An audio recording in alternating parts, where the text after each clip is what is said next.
성도 여러분, 한 주간도 말씀 안에 거하고 계시는지요? 오늘은 지난 5월 22일 주일에 주셨던 사무엘상 3장 1절부터 11절 말씀을 통한 가정에서의 말씀이라는 제목을 묵상해 보고자 합니다. 우리가 성경 말씀을 읽고 듣고 순종하는 그 훈련과 적용의 첫 번째 우선적인 장소는 가정에 되어야 하는 것을 우리가 차례로 5월 가정의 달을 통해서 배우고 있는데, 오늘은 가정에서의 말씀, 그 말씀을 우리가 가족들, 또 부부들, 그리고 자녀들과 함께 할 때 더욱더 아름다운 열매가 있게 되는 거죠. 그래서 우리들의 가정이 정말 하나님의 말씀이 복되게 넘치는 그런 가정일 되기를 바라면서 오늘 말씀을 본격적으로 묵상해 보고자 합니다. 가정에서의 말씀, 본문이 가르치는 첫 번째 교훈은 말씀 풍성해도 따르는 가정이 희귀하다는 것입니다. 본문의 사사시대는 말씀이 들리지 않던 시대였는데요. 그런데 반면에 오늘날은 어떻게 보면 말씀이 너무 풍성한 시대에 살고 있습니다. 성경이 너무 넘쳐나는 시대고요. 그런데 이런 풍성한 시대에 말씀을 읽고 듣고 하는 사람이 정말 희귀한 시대에 우리가 또한 살고 있다는 것을 기억하기 원하는 것이었습니다. 오늘 저희들의 본문 사무엘상 3장 1절에 아이 사무엘이 엘리 앞에서 여호와를 섬길 때라고 사무엘이 소년 시절이었던 것을 알려주고 있는데요. 그리고 그때는 여호와의 말씀이 희귀하여 이상이 흔히 보이지 않던 때라고 영적으로 어두웠다는 때를 지칭하고 있는 것입니다. 바로 사사시대였습니다. 이 사사시대는 말씀이 없어서 기근이었던 그런 시대였고요. 사사시대를 한마디로 정의하는 성경구절은 사람들이 각자 자기의 소견에 오른 대로 행하던 하나님 말씀대로 따르지 않았던 그런 시대였습니다. 그렇다면 왜 하나님이 이렇게 침묵하시고 말씀을 주지 않았을까요? 그 이스라엘 백성들이 순종하지 않았기 때문입니다. 하나님 말씀을 순종하지 않고 세상 문화를 따라가고 우상을 숭배하는 모습을 보면서 하나님께서 할 말을 잃어버리신 거죠. 그리고 이스라엘 사람들을 위해서 그들을 깨워야 될 레위인과 제사장들마저 영적인 어둠 속에 잠들어 버렸기 때문에 이 엘리 제사장이 본문에 보면 육신과 영적인 눈이 함께 어두워졌다는 그런 표현으로 눈이 어두웠다고 하는 그런 말씀을 하고 있는데요. 그래서 하나님이 침묵하시는 거죠. 이렇게 하나님 말씀이 들려야 할 때 들리지 않으니까 백성과 그리고 엘리의 아들들은 방탕해서 나라도 망하고 가정도 망하는 장면들을 본문을 통해서 보게 되는 거죠. 성도 여러분, 여러분의 가정에 하나님 말씀이 들리고 있습니까? 그 성경 말씀을 어떻게 읽고 있고요? 어떻게 묵상하고 순종하고 있는지요? 하나님 말씀을 온전히 따라 행하려고 했던 인앤아웃 햄버거 체인점의 창업주에 대한 이야기를 지난 주일 설교에는 나눴습니다. 에스더와 해리 스나이더 부부, 그리고 그의 아들 그리스도인인 윌의 간증을 우리는 지난 설교를 통해서 나눴습니다. 그래서 햄버거와 또 용지, 음료수 컵 밑에 프렌치 프라이스 그 용기 밑에 하나씩 성경 구절을 적어놨는데 나움 1장 7절, 계시록 3장 20절, 요한복음 3장 16절을 차례로 적었는데 잠언 24장 16절은 대적 의인은 7번 넘어질지라도 다시 일어나려니와 악일은 재앙으로 말미암아 엎드러지니라. 그래서 만일 어떤 일이 잘 안 되고 사업적으로 어려워도 먼저 하나님 말씀을 기억하고자 했던 것입니다. 사랑하는 성도 여러분, 우리가 말씀이 넘쳐나는 시대지만 이렇게 굳게 말씀을 붙드는 가정은 따로 있는 것입니다. 오늘 말씀 앞에 서 있는 여러분들의 가정이 하나님 말씀을 귀하게 붙드는 가정이 되시기 바랍니다. 가정에서의 말씀, 본문이 가르치는 두 번째 교훈은 말씀을 듣는 과정도 필요하고 훈련도 필요하다는 것입니다. 처음부터 하나님 말씀을 잘 깨닫고 아는 사람은 드물죠. 구약시대도 마찬가지였습니다. 사무엘 시대도 마찬가지고요. 구약시대는 기록된 말씀이 있었던 것이 아니기에 하나님께서 직접 말씀하시는 것이 일반적인 계시의 수단이었는데요. 경험이 없던 사무엘은 하나님 말씀인지를 잘 알지 못했습니다. 오늘 우리들에게도 마찬가지입니다. 가르치고 배우고 준비하지 않으면 하나님 말씀을 쉽게 이해하지 못합니다. 그래서 이 사사시대, 본문의 시대는 하나님 말씀이 들리지 않는 시대였지만 감사하게도 3절에 하나님의 등불은 아직 꺼지지 않았고 라고 어떤 영적인 은혜를 기대하게 하는 그런 상황 속에서 여호와 하나님께서 사무엘을 부르시는지라 라고 말합니다.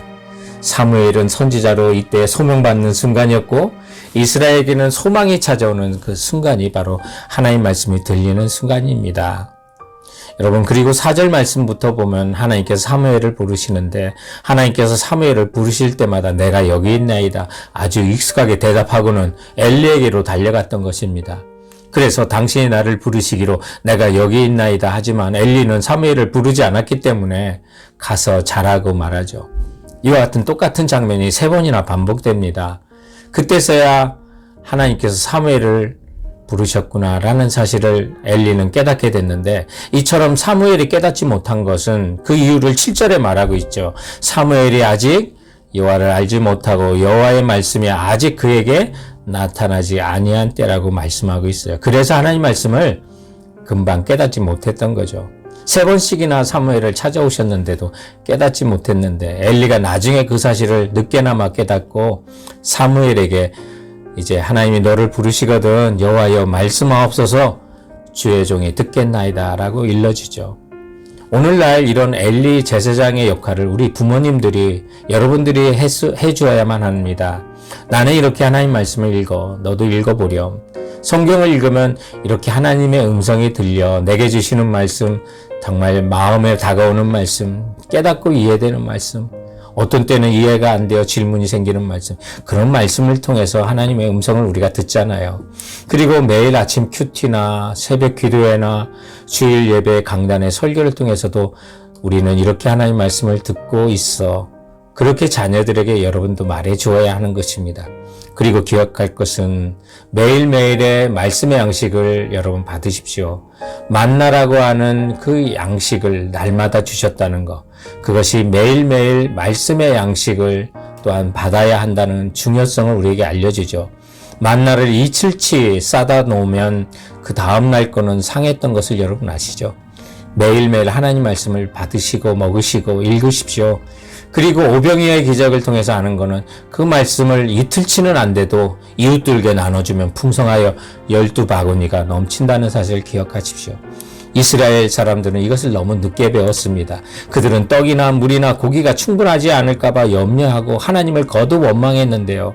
성도 여러분, 사람이 떡으로만 사는 것도 아니고 떡을 위해서만 사는 것도 아니라는 사실을 기억하시고요. 하나님의 말씀이 생명의 양식이라는 사실을 가정들에게도 가족들에게도 정말 알려주시고 훈련으로 하나님 말씀과 사겨나가시는 가정이 되시길 바랍니다. 가정에서의 말씀, 본문이 가르치는 3번째 교훈은 온 가족 말씀 순종하는 명문 가정이 되세요 라고 하는 부분입니다. 성경에서의 명문 가정은요, 그리고 하나님이 인정하는 가정은 모두 하나님 말씀에 순종하는 가정입니다. 나와 내 가족은, 내 자손은, 내 가문은 이와 하나님만 섬기겠다. 그런 가정이 진짜 명문 가정이죠. 오늘 본문을 보시면요, 정말 육체적으로 보면 엘리 제사장 가문이 명문 가정 같지만 말씀에 순종하지 않아서 멸망하는 가정이 되는 거고요. 근데 순종하는 가정은 정말 하나님 인정하시는 명문 가정이 되는 겁니다. 그래서 엘리 제사장은 사무엘에게 하나님의 부르심이 다시 들리거든 여호와여 말씀하옵소서 주의 종이 듣겠나이다 라고 하는 그런 자세를 또 태도를 배워서 잠자리에 들어가는데요. 10절에 보면 여호와께서 임하여 서서 전과 같이 사무엘아 사무엘아 부르시는지라 사무엘이 이르시되 말씀하옵소서 주의 종이 듣겠나이다 라고 하는데 여기 말씀하옵소서라고 하는 거는 한번 들어보고 판단하겠습니다가 아니라 말씀하시는 대로 행하겠습니다 라고 하는 그런 뜻입니다. 그리고 그때 들려주신 말씀이 12절 이하에 보면 엘리 가문의 심판에 대한 메시지였어요. 그래서 11절에 이를 듣는 자마다 두 귀가 울리리라고 하는데 그 현상이 일어날 때 그 사실이 그 소식이 사람들에게 심한 충격을 받게 된다는 그런 관용적인 표현이었거든요. 성도 여러분, 우리들이 자녀들을 하나님 말씀에 순종하고 따르도록 가르치고 해야 될 이유가 바로 여기 있는 거죠. 가만 놔두면 망합니다. 여러분, 정말 농사를 지어 보셨나요? 텃밭을 가꿔 보셨나요? 씨를 뿌리지 않으면 아무것도 자라지 않던가요? 열매는 자라지 않아도 잡초가 납니다. 잡초가 자랍니다. 영적인 말씀도 그렇습니다. 영적인 말씀을 자녀들에게 심령에 뿌리지 않으면 악한 영이 악한 열매를 맺도록 자라게 한다는 걸 기억하십시오. 그러므로 시편 119편 9절에 있는 것처럼 청년이 무엇으로 그 행실을 깨끗하게 하리요? 주의 말씀만 지킬 따름이라고 하는 것처럼 여러분이 먼저 성경 말씀을 읽고 자녀들을 읽게 하십시오. 그리고 여러분이 묵상하시고 그 말씀을 또한 자녀들이 묵상하도록 가르치십시오. 그리고 그 말씀을 적용하도록 환경을 살피라고 여러분도 환경을 살피시고 자녀들에게 가르치십시오. 주님의 생명의 말씀이 이루어지는 현장은 다른 사람이 아닙니다. 내 주변에서 일어나고 나에게 일어나는 겁니다. 그러므로 하나님 말씀을 적용할 때 나의 환경에서 하나님 나라를 주목하시고 그 주님의 나라를 위한 나에게 주신 사명을 기억하시고요. 또 이웃들도 주목하십시오. 때로는 주님의 말씀이 내가 범한 죄와 그 죄된 환경과 연관해서 말씀하시기도 합니다.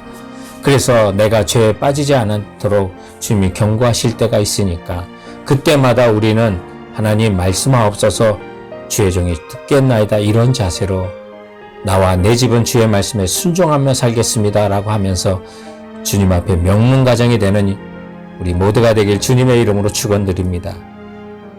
사랑하는 성도 여러분, 그럼 이번 한 주간도 주께서 주신 말씀으로 승리하시고 건강하시기 바랍니다.